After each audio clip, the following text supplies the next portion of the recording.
여러분 안녕하십니까. 자, 서론격인 얘기는 끝났고 이제 좀 카르마 법칙에 대해서 직격적으로 전모를 보는 시간을 이제 갖도록 하겠습니다. 제가 그 카르마 법칙을 공부하면서 가장 여러 가지 좋은 편이 있었는데 지금 제가 말씀드린 편이 참 멋있더라고요. 원관이 원인은 감추어진 결과이고 결과는 드러난 원인이다. 어떤 미국 사람이 한 건데 그건 이제 번역을 한 겁니다. 뭔가니 이 원인과 결과가 계속 맞물려서 돌아가는 거다. 그러니까 이 원인이 있었죠. 그 결과가 생기죠. 그럼 다시 결과는 원인이 돼서 또 다음에 또 다른 결과가 생기고 이런 식으로 원인과 결과가 서로 맞물려서 돌아가는 그게 바로 이 카르마가 전개되는 모습이다. 이렇게 얘기를 합니다. 근데 이제 문제는요. 이게 그 카르마 법칙의 문제는 우리 평상의식으로는 알 수가 없어요. 이거는 일상의식으로 우리가 지금 이런 세계에서 사람과 접촉하면서 어떤 일상의식을 갖고 살고 있죠.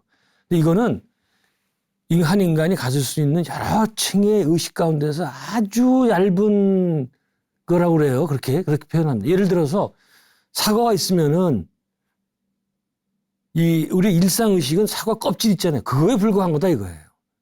그 껍질 밑에 얼마나 두꺼운 그 살이 있습니까? 이 껍질과는 비교도 안 되는 엄청난 그 무의식적인 세계가 있다 이거예요. 예. 그래서 이런 껍질로 된 이런 일상의식 갖고서는 카르마 법칙은 알 수가 없다. 우리 인간은 이런 일상의식을 가지고 이성적인 사고를 하죠. 근데 인간이 하나의 사안을 이해하려고 할 때 이성적인 사고도 있지만 또 하나는 인간이 갖고 있는 직관적인 통찰, 이 면이 있습니다. 이성과 직관. 근데 카르마 법칙은 이게 직관적인 통찰이지 이성적으로 생각해서는 알 수가 없다. 그래서 제가 이 예를 많이 이야기를 할 때 많이 듣는 예가 있습니다. 원불교의 이 2대 교주였던 정산 송규 선생이 했던 이야기인데 제가 지금까지 봤던 카르마에 대한 얘기가 좀 가운데서 이분이 했던 얘기가 가장 마음에 와닿았어요. 근데 참, 원불교에 대해서 좀 잠깐만 설명을 하는 게 나을 것 같습니다. 오해도 많은 것 같고, 잘 모르고, 사람들이. 예? 아주, 제가 원불교 아주 간단하게, 원불교를 포함한, 동학, 한말에 동학이 일어났죠. 그 다음에 강정산이 일어나고, 원불교 운동이 일어나거든요. 이거 세 개가 한 라인으로 봐야 됩니다. 이거는. 같이 이제 생겨나게 된 겁니다. 이런 종교가 왜 생겼느냐? 원관이 이제 한 국가가 아주 이 누란의 위기라는 게 달걀을 이렇게 쌓는 위기. 굉장히 달걀을 쌓을 수가 없잖아요. 그러니까 굉장히 위기적인 상황이죠. 근데 그런 위기가 벌어지게 되면 여러 분야에서 개혁이 일어납니다. 예를 들어서 이제 정치 개혁을 부르짖는 사람들. 근데 한말에는 김옥균을 비롯한 개혁파가 있었죠. 진보파가 있었죠. 그다음에 종교나 사상 개혁을 부르짖었던 실학 운동이 있었죠. 예. 조선 중기에는 실학 운동 이런 거 없습니다. 예. 왜? 그런 위기 상황이 아니었기 때문에. 예. 그래서 그렇게 이제 만일에 이게 다 지배계층에서 일어나는 거 아니에요. 지배계층에서 이런 개혁 운동이 일어나서 그걸로 조금 고쳐진다면 그걸 끝나요. 그런데 지배계층에서 일어나는 개혁으로도 이게 충분하지 않으면 도저히 그거 갖고 안 된다. 그러면 그때는 민중적인 차원에서 개혁운동이 일어나기 시작을 합니다. 그러니까 바로 한 말이 그런 때예요. 너무나 사회가 혼탁해 있었고 외세는 물밀듯이 밀려오고 있고 도저히 당시 조선의 엘리트들은 스스로 개혁할 만한 힘이 없었던 거예요. 그러니까 민중들이 살아남자고 이제 개혁을 하기 시작하는 특히 전통 사상을 개혁하는 운동이 일어납니다. 그래서 제가 지금 말하는 동학이라든가 증산교, 원불교는 바로 전통 사상이었던 유교, 샤머니즘, 불교 이것들을 개혁하면서 일어났던 운동들이다. 동학은 유교를 개혁을 했고 증산교는 샤머니즘과 신명사상 같은 토착 종교 이거를 개혁을 했고 원불교는 불교를 개혁하면서 일어나게 됩니다. 사실은 요 세 종교가 굉장히 중요하고 좋은 가르침이 많은데 것보다는 잘 안 알려져 있습니다. 그러니까 제가 불교 개혁하는 문제를 얘기할 때 그 한용운이 조선 불교 유신론이라는 책을 썼잖아요. 근데 원불교 교주였던 소태산 박중빈은 이거보다 더 강한 개혁이 들어갈 겁니다. 뭐 불교 혁신론이라는 그런 책을 써요. 그래가지고 이분이 거기 보면 뭐 그 이 승려들도 결혼해야 된다. 그다음에 그 교당 그러니까 절들은 이 시내로 내려와야지 왜 그 사람들이 바빠서 어느 세월에 산에 가서 공부를 하겠냐. 절에 가서 말이죠. 다 시내로 내려와야 된다. 어려운 한자로 그 경험 공부해서는 안 돼. 한글로 써야 된다. 뭐 이런 얘기. 그런 아주 굉장히 과격한 그런 얘기들이 많습니다. 특히 원불교는 동학과 증산의 사상도 흡수해서 대단히 합리적이고 보편적인 교리를 자랑합니다. 그 한국 사람이 만든 종교 가운데서 원불교의 실력을 말씀드리면 이게 안 알려져 있는데 원불교는요 한국 사람이 만든 종교 그러니까 뭐 불교 얘기 아니고 한국 사람이 만든 종교 가운데서는 전 세계에 가장 많이 퍼진 종교예요. 교당들이 뭐 아프리카도 있고 남미에도 있고 굉장히 많이 퍼. 근데 사람들이 잘 모르죠. 뭐 교당 규모가 큰 건 아닙니다. 그다음에 한 중요한 거는 원불교는 미국에다가 미국 주정부의 그 승인을 받은 학교를 세운 유일한 교단입니다. 한국에서. 이게 무슨 말인지 아시겠어요? 지금 한국에는 뭐 이 조계종도 있고 불교도 뭐 태고종도 있고 기독교도 뭐 반지 있잖아요. 뭐 예수교 장로에 뭐 기독교 장로에 뭐 침략 이런 게 많은데 미국 주정부에서 허가를 받은 학교를 세운 교단은 아무것도 없어요. 그건 왜 그런가 하니 굉장히 까다롭습니다.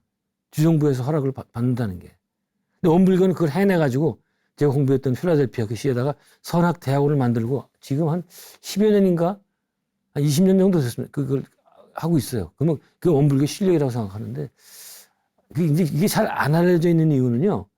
원불교인들은 이렇게 드러내놓고 하질 않아요. 굉장히 조용해가지고 뭘 하는지를 몰라요. 그래서 사람들이 잘 모릅니다. 자, 원불교에 대한 얘기 많이 할 수 있는데. 자, 정산으로 돌아가서 아까 정산의 제자가 신학문이었던 뭐 유물론, 심리학 등을 배우더니 이제 좀 기고만장해진 거예요. 내가 지식인이다 말이야. 3세 인과론, 환생론이죠. 그거 아니다 말이야. 그거 틀렸다. 그건 다만 3세 인과론은 착한 일 하라는 방편에 불과한 거지 과학적으로 맞는 이론은 아니다. 또 과학이 또 나옵니다. 또 나와. 따라서 이 인과론은 그러니까 환생론은 까르마 법칙은 사람들을 도덕적으로 살게 하려고 만들어낸 허구의 이론에 불과하다. 이런 얘기를 합니다. 정선이 그 얘기를 듣고 하도 어이가 없어가지고 이 제자한테 인과론은 제가 말씀드렸죠. 지식으로 알 수 있는 것이 아니다. 마음으로 열려야 보이는 직관의 세계 거기에서만 알 수 있는 거다. 어떤 정도냐? 우리가 참선에 깊이 빠졌을 때 마음이 한결같이 깨어 있으면서 정의 상태. 이게 뭔가요? 이거 선불교에서 이런 얘기 나오죠. 성과 성성적적. 이 깨있는 상태와 아주 고요한 상태가 동시에 가는 거예요. 여기까지 가야 돼요. 이제 참선은 여기까지 가야 이제 선을 좀 했다 이렇게 얘기할 수가 있습니다. 쉽게 얘기하면요. 이런 일상의식 지금 깨어 있잖아요. 이것과 잠잘 때 그 무의식이 동시에 가는 거예요. 우리 보통 사람들은 깨어 있으면 무의식은 작동을 안 해요. 근데 자면은 이 일상의식은 잠들고 밑에 무의식만 되고 이게 안 되는 거예요.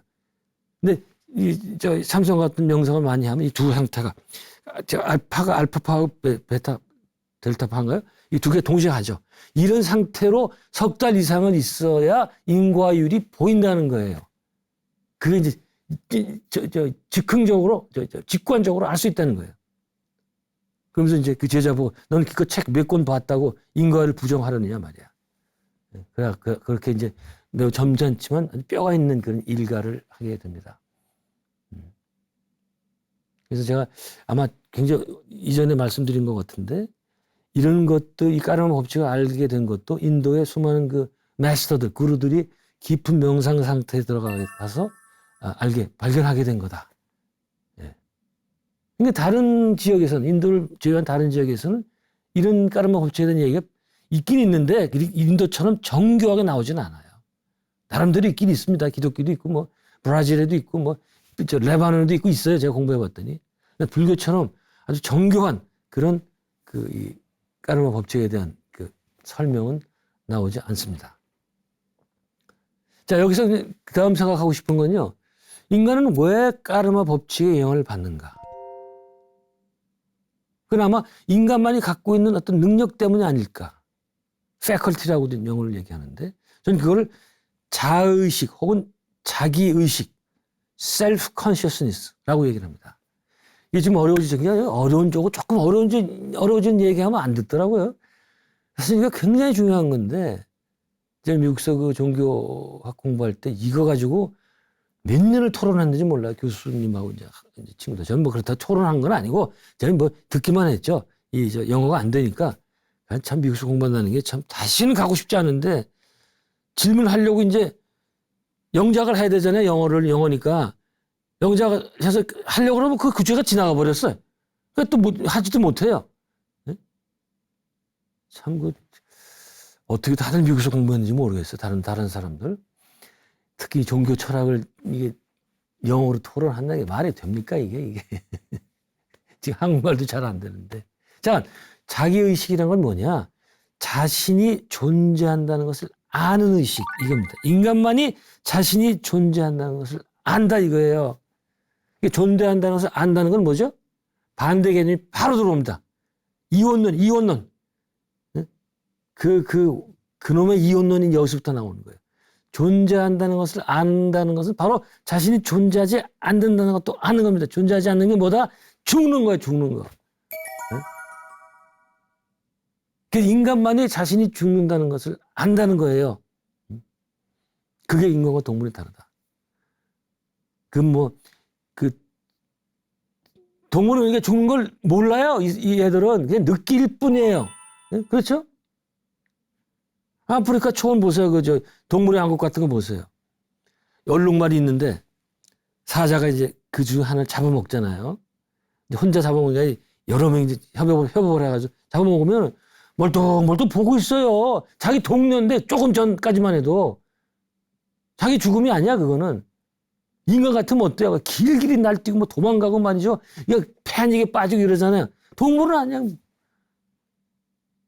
또 닭장에서 닭 하나 잡아가지고 이제 죽이잖아요. 그러면 닭장에 있는 닭들이 오늘도 나의 동료가 잡혀가서 억울한 죽음을 당했구나. 나는 언제 갔을까? 큰일이다. 뭐 이렇게 생각하는 닭이 있습니까? 그냥 가만히 있지. 그냥 멀뚱멀뚱 쳐다보지도 않아요. 그건 왜? 자기 죽는다는 것을 모르기 때문에. 그러나 동물은 언제 느끼게 됩니까?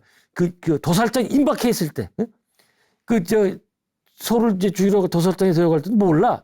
그러다가 도살장 입구에 가면 그때부터 막 안 가겠다고 막 이러잖아요. 위험을 직감한 거죠. 근데 그건 아는 건 아닙니다. 이게. 이거 가지고 제가 이 선불교 시간이었었어요. 그 교수님이 이 얘기를 하면은 미국 학생들이 그때 이제 개 키우고 뭐 고양이 키우는 학생들이 많이 있었거든요. 혼자 사는 친구들이 많아가지고. 아닙니다, 교수님. 우리 개 생각할 줄 알아요. 나하고 서로 의사교통도 하고, 다 할 수 있어요. 그거 아주 얼마나 싸우는지 몰라요. 이런, 이제 말로 토론, 논쟁하는 거. 그래서 지금 그런 영어는 쉬워가지고 재밌게 많이 공부했던 그런 기억이 납니다. 그래서 인간은 이게 바로 이제 생각할 수 있다는 거예요, 이게. 그러니까 인간만 생각할 수 있는 건데 생각하기 때문에 자기 자신을 객체화할 수 있다. 그러니까 이게 주체적인 나와 객체적인 나로 나눠볼 수 있다.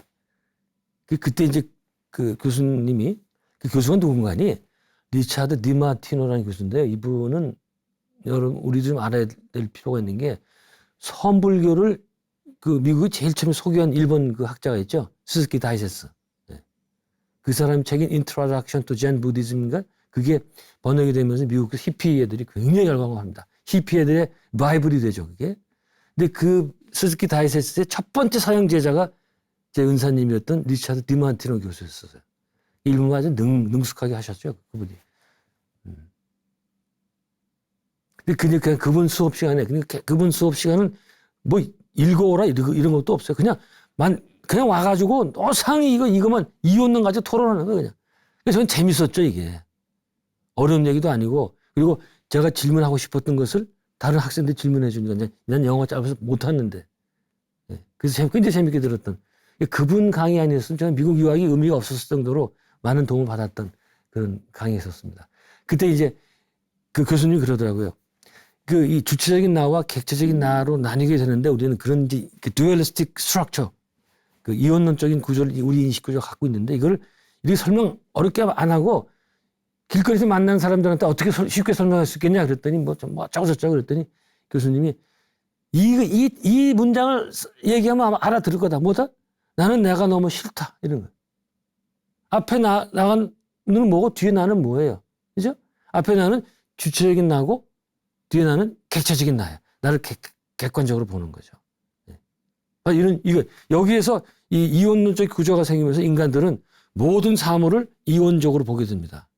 선과 악이라는 건 높고 낮고 뭐 빠르고 늦고. 자, 인간은 그냥 여기서부터 그냥 이게 사실은 인간의 그 고통이 아주 그 지옥에 빠지는 거예요. 이 이원론에 들어가면서. 그러니까 이 이원론에 들어가면서 인간은 인간이 되고 동시에 지옥으로 빠져들어가는 거예요. 모든 고통이 인간만이 생각할 수 있다고 그랬잖아요. 인간의 고통은 뭐든지 이 생각하는 능력에서 나온 겁니다, 이게. 예? 근데 생각 안 하면 인간이 아니죠. 예? 참, 그래서 제가 은사님 디마티노 교수가 기독교의 유대교의 경진이었던 창세기, 제일 처음에 나온 창세기라는 책 있잖아요. 거기에 아담과 이브 신화를 갖고서는 인간이, 어떤 과정을 거쳐서 자의식을 갖게 되는 설명을 했는데, 전 처음에 놀랐어요. 어떻게 기독교에 그렇게 또 유태교에 저렇게 수준 높은 신화가 있을 수 있을까 그랬는데, 나중에 이제 기독교 구약을 전공한 사람들도 봤더니, 창세기는 기독교 구약 그 바이블 있잖아요. 그 가운데에서 가장 마지막에 쓰여졌다는 거예요. 네. 우리는 창세가 맨 앞에 있으니까 그것부터 쓰고, 그다음에 쫙 뒤로 예레미야서 이사야서 쓴 거라 그렇게 생각하기 쉬운데 그게 아니라 창세기는 가장 마지막에 특히 히브리 포로 이제 히브리가 어디에 페르시아 바빌론에 그 포로 잡혀가잖아요. 그 유명한 그 버니햄이라는 그 흑인 그룹 있었죠. By the river of Babylon 그런 노래 했잖아요. 그게 이제 붙잡혀 갔을 때 그때 슬펐던 그 추억을 노래한 겁니다. 굉장히 유명했었죠. 근데 그때 유대인들이 거기에 그 종교 조라스트라교를 배워서 돌아온 다음에 그걸 바탕으로 해서 만든 게 창세기라는 거예요. 그래서 굉장히 수준 높은 그런 게 나오는데 아담과 이브 신화 제가 시간 너무 옆길을 빠지는 것 같아서 설명을 다 못 드리겠는데 거기 이제 이런 겁니다. 자, 보세요. 아담과 이브가 있었는데 이브가 뱀의 유혹을 받아서 그 신이 먹지 말라는 선악과를 이제 신이 다 좋은데 요 나무 선악과만 먹지 말라고 그랬잖아요. 사람에게 또 하지 말라는 또 하고 싶은 거 아닙니까? 근데 갑자기 눈이 환해지면서 어떻게 돼요?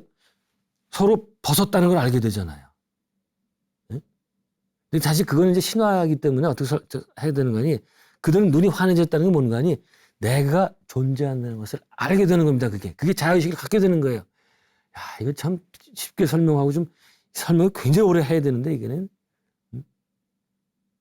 그전까지 몰랐던 거예요. 내가 존재하는 것을 몰랐던 거예요. 그러니까 서로 벗고 살아도 부끄러움 이런 게 전혀 없는 거죠.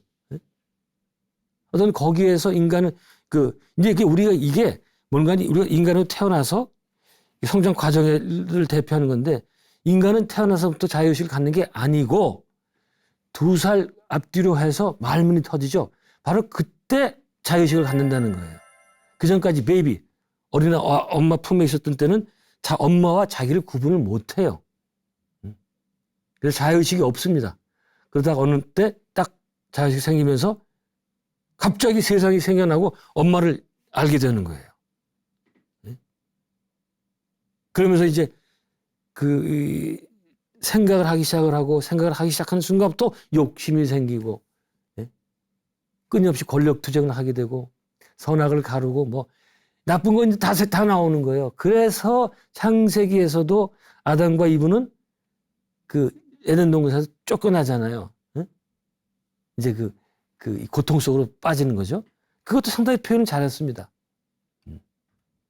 근데 기독교에서는 그걸 어떻게 해석을 합니까? 아담과 이브가 신의 말을 듣지 않고 죄를 졌기 때문에 거기서 이제 또 쫓겨나고 그 죄 때문에 인간은 비참하게 살았고 그 죄를 대속해 준다는 사람이 온 게 예수 아닙니까?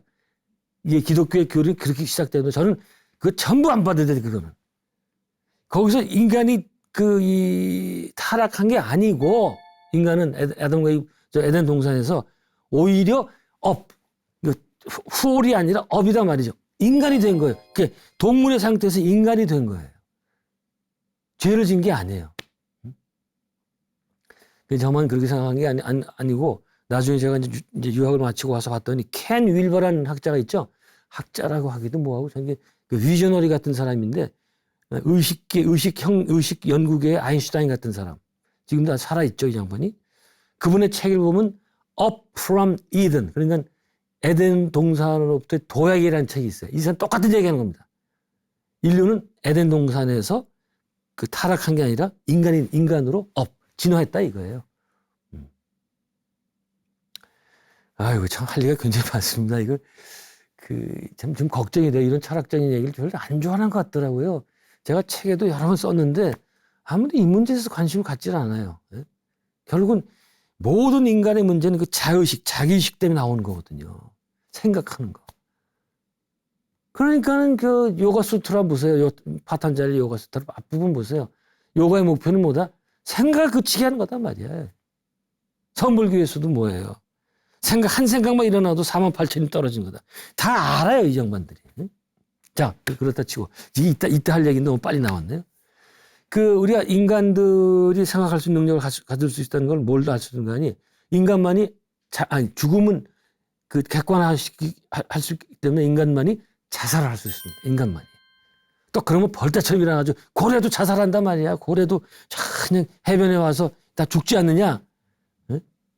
그건 아닙니다. 고래가 자살하려면은 보통 사람들도 자살할 때 사람 옮겨 가서 몰래 죽잖아요. 고래도 자살하려면 저 바다 밑에 가서 죽지. 굳이 그냥 여러 개 다른 고래도 이끌고 나와서 해변에서 죽습니까? 그건 아마 뭐가 세뇌체가 잘못돼가지고 나와서 죽은 것 같아요. 그다음에 어떤 증거가 있는가 하니 인간이 생각하는 능력이 있다는 게 언어의 소지 여부. 그러니까 인간만이 언어를 갖고 있다. 특히 추상적인 언어. 그럼 또 동물학자들이 동물도 언어 있다고 또 그냥 벌떼처럼 올려듭니다. 그러나 우리가 보기에 동물의 언어가 있다고 하면 추상적인 것과는 거리가 멀고 어떤 신호, 사인에 불과한 거다. 만일에 침팬지든지 오랑우탄이 어느 날부터 자의식을 갖게 되고 그러면 이제 그런 그들도 호모사피엔스가 되는 거예요.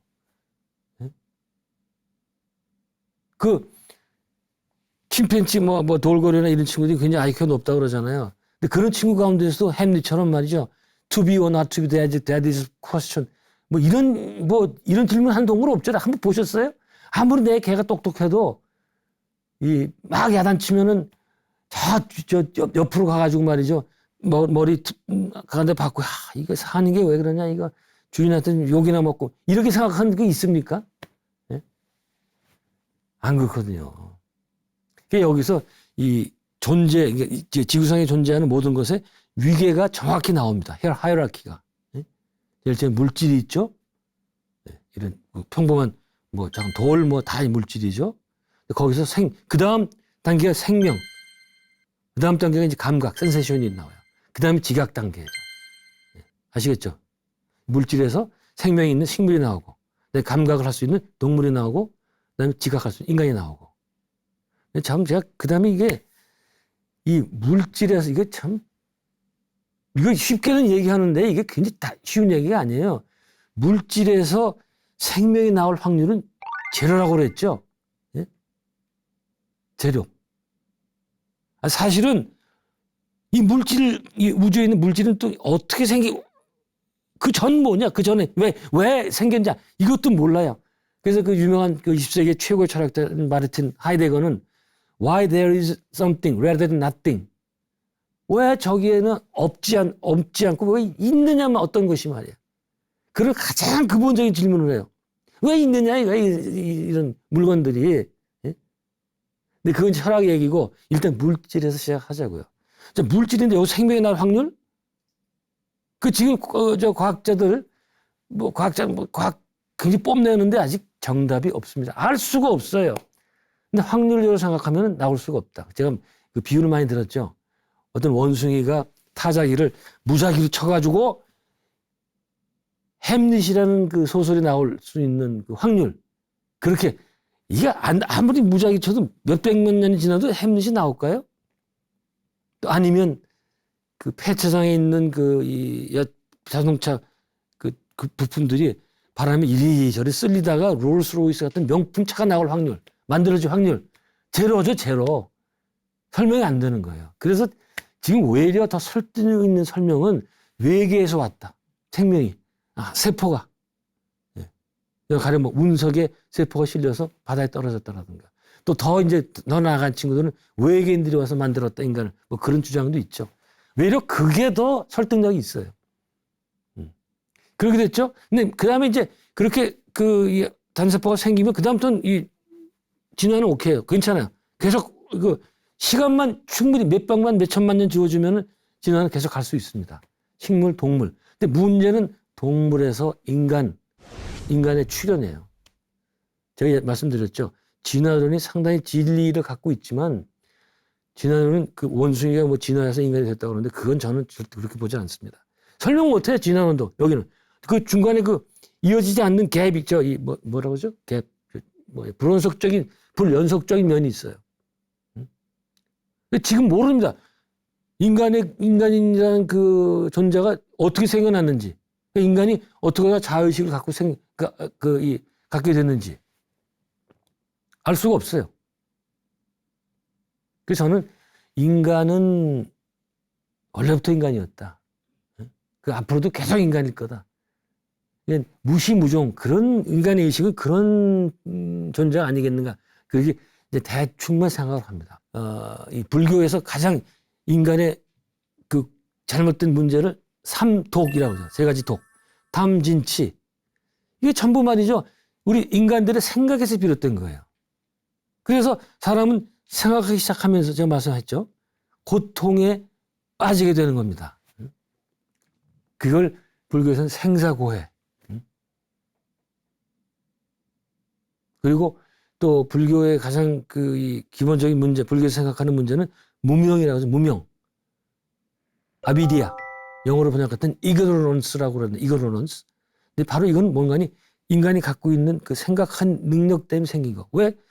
우리는 생각하는 순간 모든 것을 자기 시각으로 바라보게 되고 자기 관점에서. 바로 이게 문제가 되는 거예요. 그리고 이 생각한 능력 때문에 우리는 까르마를 이제 짓게 됩니다. 왜? 선악을 구별하기 때문에. 그러면서 인간은 이 생각 때문에 도덕적으로 타락을 하게 됩니다. 왜요? 자, 생각의 속성이 뭡니까? 생각은 내가 존재한다는 거죠. 이건 무조건 자기중심적이에요. 우리는 누구든지 self-centrism, eccentricism. 누구든지, 쉽게 누구든지 이기적인 거예요. 거기서 조금 인격이 좀 좋다, 나쁘다, 이런 문제지, 인간이라는 무조건 자기중심적이다. 그게 아비디아, 무명이라고 할 수가 있고, 그걸 기독교에서는 이 원죄라고 할 수도 있고. 그래서 우리는 자기중심이기 때문에 무조건 더 많이 가지려고 노력을 하고. 그 다음에 이 생각의 속성은요, 특성은 확장성. 자꾸만 넓혀가야 돼요. 그러니까 괜히 옛날 그 왕들 보면은 뭐 그렇게 적당히 영토를 가지면 됐지. 계속 더 이거 아니에요. 그 넓혀놨다가 나중에 관리 못해가지고 그것 때문에 망해버리고 말이죠. 원나라 벌써 200년도 못 갔잖아요. 원나라는. 200년 갔나요? 무조건 확장. 더. 돈 버는 게 그래서 그래요. 여러분 생각해보세요. 우리가 이제 우리 뭐 돈이 많지 않은 사람들이 재벌들 보면은 저 사람은 도대체 자기가 몇백 생을 살아도 다 먹고 살 수 있는 돈이 있는데 왜 또 돈을 버냐 이거예요. 간단해. 이 생각 때문에 생각.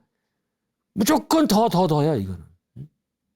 그 다음에 권력욕. 다른 사람을 지배하려는 그 권력욕이 이 생각 때문에 나오는 겁니다.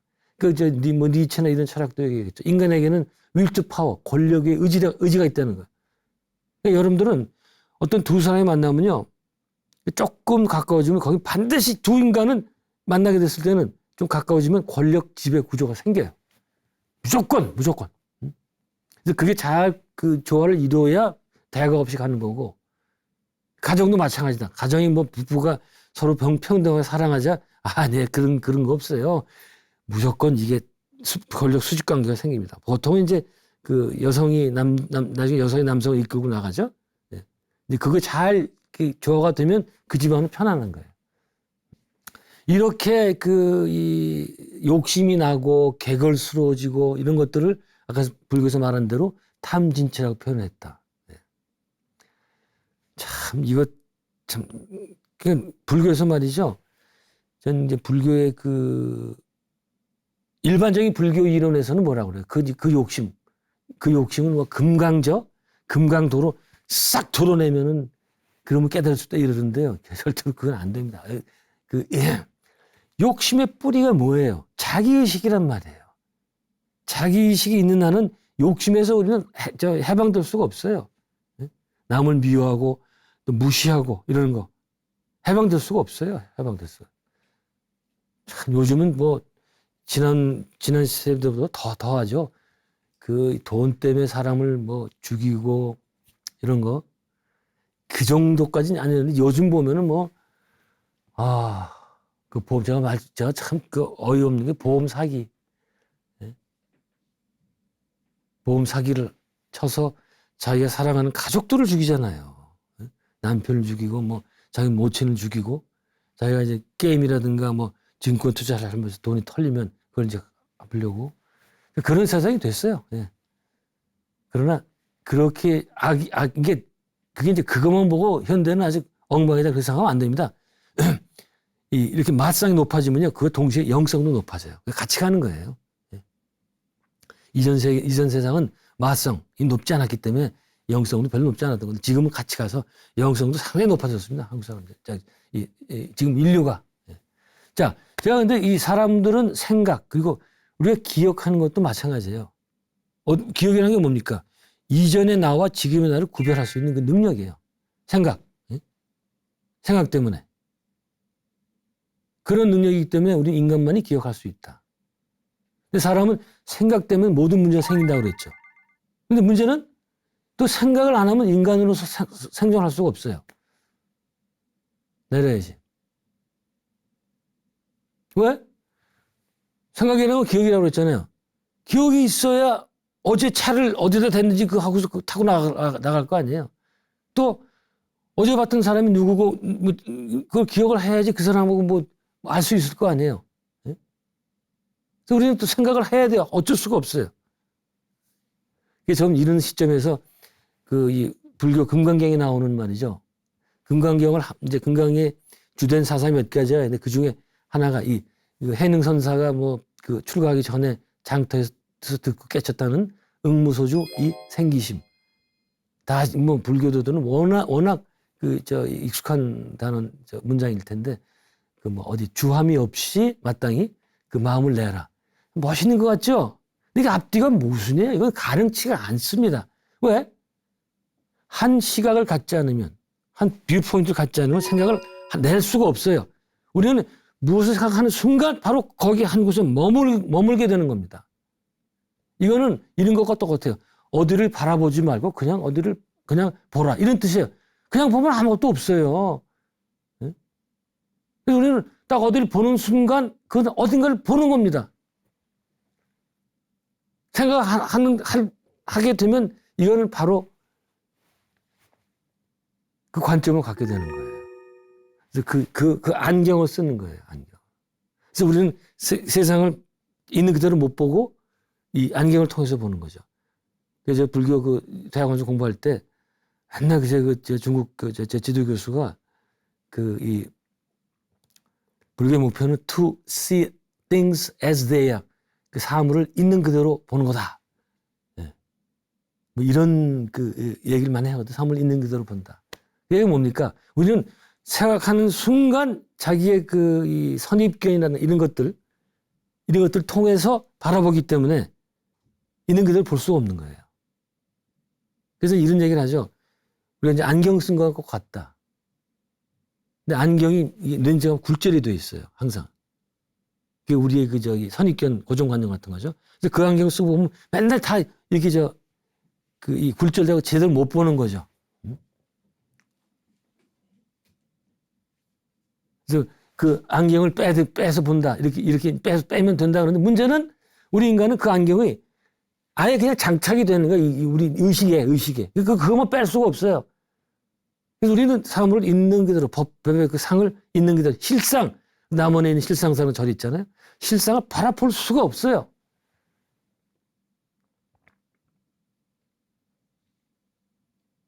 그렇지만 그 생각도 나네. 그 크리슈나무르티 지두 크리슈나무르티는 이 사람 말은 아주 뻔들어지게 잘하거든요. 그 사람의 그 메인 슬로건 중에 choiceless awareness, 뭐 선택하지 않고 지각하는 것. 멋있죠? 그거 가능치가 않다는 말이에요, 이거는. 예? 가능치가 않다는 걸 확실히 알아야 돼요. 괜히 이런 멋있는 말이 현혹이 되어가지고 그게 가능할 거 생각하는데 그것은 아니다. 이건 제가 이제 다른 종교학 시간에 많이 얘기하던 건데, 물론 불교에서 그 가장 기본적인 얘기고 말이죠. 그렇습니다. 그러니까 마지막 저거는 나는 이번 이 지구에서 이 현생에서 살아야 되기 때문에 생각을 해야 돼요. 말씀드린 대로 다른 차와 내 차를 구별하고, 내 엄마와 다른 어머니 구별해야 되거든요. 동시에 근데 궁극적인 문제이기 때문에 그걸 그쳐야 되거든요. 그 과연 생각을 하면서도 그칠 수 있는 방법이 무엇일까? 이게 가장 큰 문제인데, 오늘은 이 질문만 남기고, 저도 뭐 답이 없어요. 어떻게 될지 모르겠습니다. 질문만 남기고, 너무 방대한 주제라서 남기고, 여기서 오늘 강의를 마치겠습니다. 여러분 대단히 감사합니다.